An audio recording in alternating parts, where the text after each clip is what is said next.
I'm pretty much done with the regular build phase of French polishing. The depth or thickness of the finish is what I want, and it's nice and smooth and level. So I've switched over to a new rubber which has very little shellac in it and quite a lot of oil.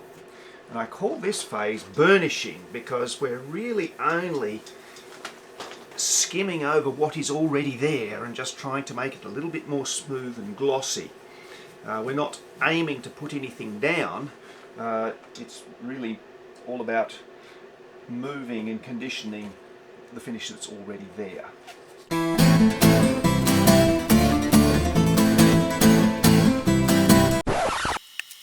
I use a lot more pressure here too.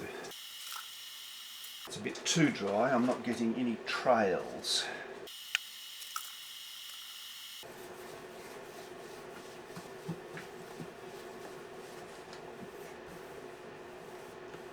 The burnishing phase is finished. There are a couple of extra steps, but they will wait until the entire guitar is French polished. The finish is not perfect. The gloss is not 100% mirror smooth, but since there are braces underneath the soundboard, the better the gloss, the more obvious they will become, so that doesn't really concern me. There are also some unevennesses and imperfections in the colouring. I know from bitter experience that anything I do about that will just make it worse. And I also know from experience that hue and pine will darken over time, rendering those unevennesses less pronounced. So what I'm going to do now is attempt to remove the masks.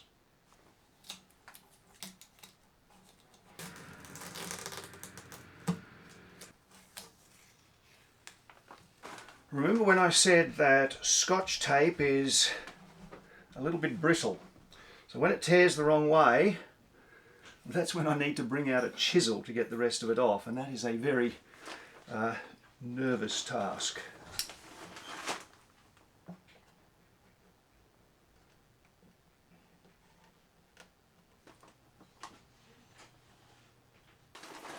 It just insists on splitting the wrong way.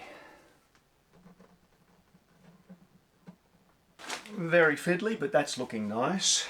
Now onto the bridge.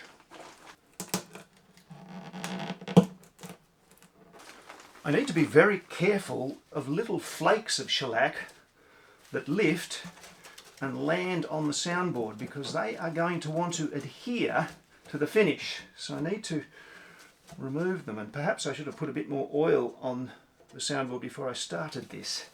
I'll do it right away. But I don't want oil getting on the exposed wood.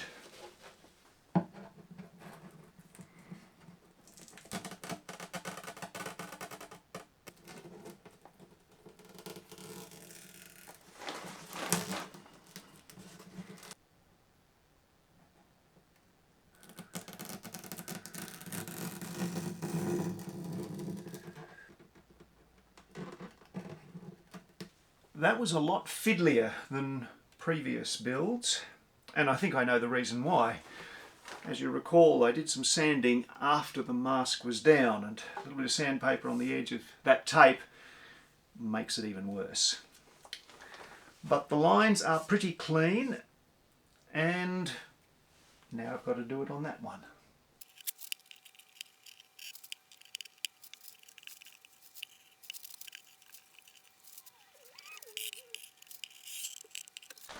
There's a slight amount of chisel damage to the timber underneath that mask. Now, under every other situation during the build, that would be a disaster, but it's actually quite a good thing here because this timber is very, very smooth, and a little bit of irregularity is going to improve the adhesion when we glue the bridge on.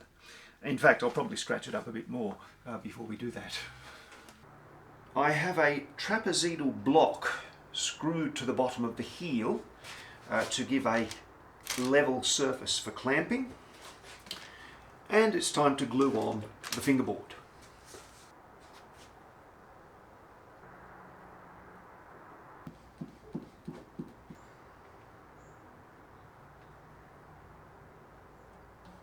This clamping caul has a very slight curve to it that way and an inverse radius on the side that fits against the fingerboard.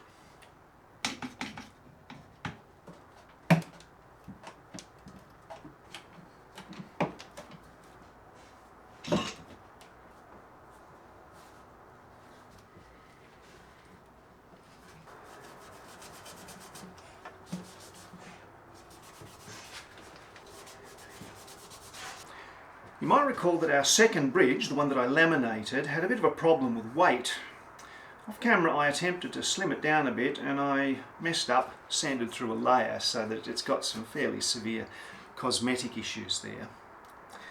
So I've just built myself a new one, and of course that's the hard way because it had to match up absolutely precisely the outline, the saddle slot and the bridge pin holes because, hey, there's not much choice as to where it goes.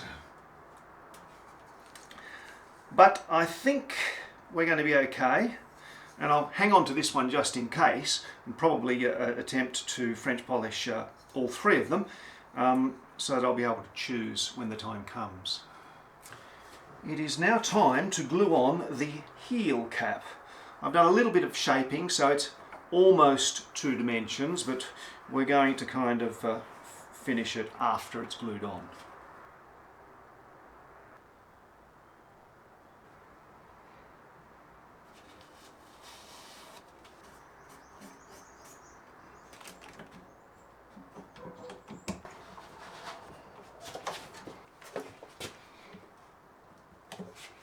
Now we've got to finish the shaping and the blending of the heel cap.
This is very, very close to perfect.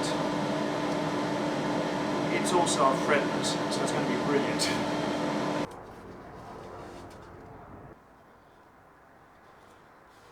I'm going to leave about 1 millimetre of the join between the fingerboard and the neck exposed for French polishing. Then later on we'll kind of sand up a little bevel to blend it in.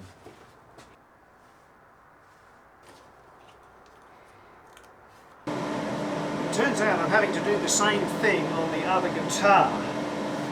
A very hard lesson that I learnt on my first build is never to bake back bow into a neck. Always, if it's not perfectly straight, there should be a little bit of relief at rest. Let the truss rod do its job. However, on this one, there's just a little bit too much of that, and I really should have addressed it on the neck itself before gluing on the front. That being said, we're going to get this as nice as the other one is.